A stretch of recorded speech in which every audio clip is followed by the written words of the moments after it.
Não acredito no motim, não. O que eu acredito é que se organizará no alto comando nas próprias Forças Armadas, se organizará um processo de resistência a esse governo. Quer o comandante resistência dentro do Exército. Então, o Exército vai se preservar.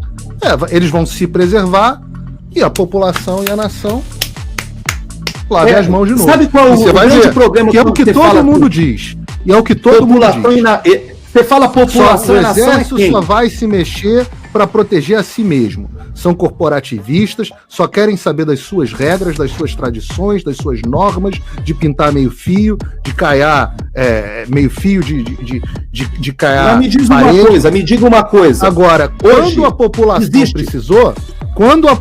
precisou, não há clima, falta apoio político, vamos ver, será que o líder... Aí a gente vai ficar voltando, quando a população precisou para fazer o quê? Para fazer o quê? Previsto na Constituição. O que está previsto na Constituição. E o que está previsto na Constituição. O poder político fez o que tinha que ser feito para chamar as Forças Armadas ao papel? Diz o poder político, e aí é que é o jogo de empurra que a gente volta. O poder político diz que não fez porque não tinha suporte, e se conversar com todos da área política... Peraí, quem é esse poder político que você está se referindo? É o presidente da República? Sim. Ele sozinho, ele não faz nada. Faz. O presidente da República... Ele é o chefe de um dos poderes, está na Constituição, inclusive. Chefe de um dos poderes. Você viu? Ele nomeou o chefe da Polícia Federal que ele quis? O que ele fez durante todo o governo? A gente vai voltar. Já estivemos de acordo nesse sentido. Eu não vou eximir o presidente Bolsonaro das responsabilidades dele, como nunca eximiu. Eu não estou dizendo que é culpa dele, não, viu, Paulo? Eu estou dizendo É responsabilidade. Responsabilidade, eu concordo com você. A responsabilidade era dele. Aí eu pergunto, foi por falta de coragem? Não, talvez não. Talvez algum dia a gente saiba que talvez não tenha sido falta de coragem, não sei. Agora, eu sei o seguinte, houve um 7 de setembro que ele chegou e falou, agora basta? Houve esse 7 de setembro que ele do carro de som falou?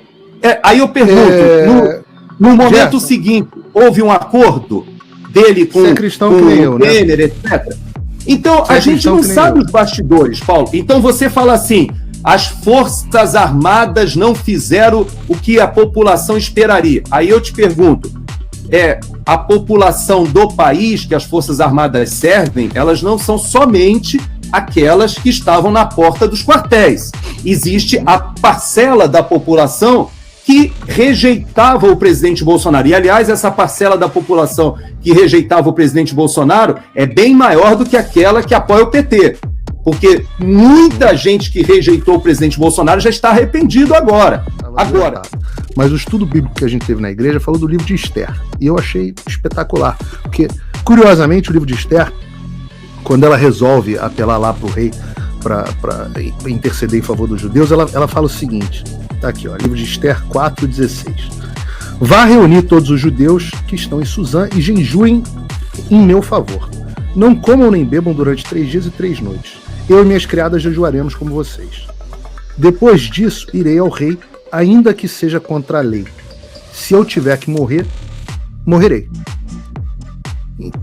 Isso e antes disso, o Mordecai aqui, na discussão dela com o Mordecai, o Mardoqueu, ele ainda vira para ela e fala assim, você não sabe se Deus te colocou nesse papel que você está agora justamente para você agir da forma que você está agindo, que era justamente o que o Bolsonaro clamava que ele estava lá, num papel enviado por Deus. E dizendo, se tiver que morrer, morrerei. Então, não adianta você ser colocado num papel divino se você não estiver disposto a, contra tudo e contra todos, fazer o certo, mesmo que isso custe a sua própria vida.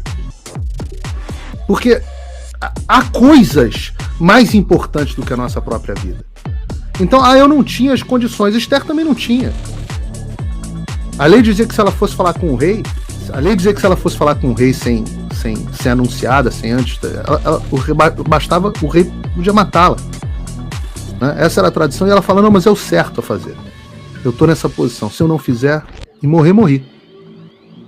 Então, mesmo que isso não diga que não é o que diz a lei, se for o certo, eu vou fazer.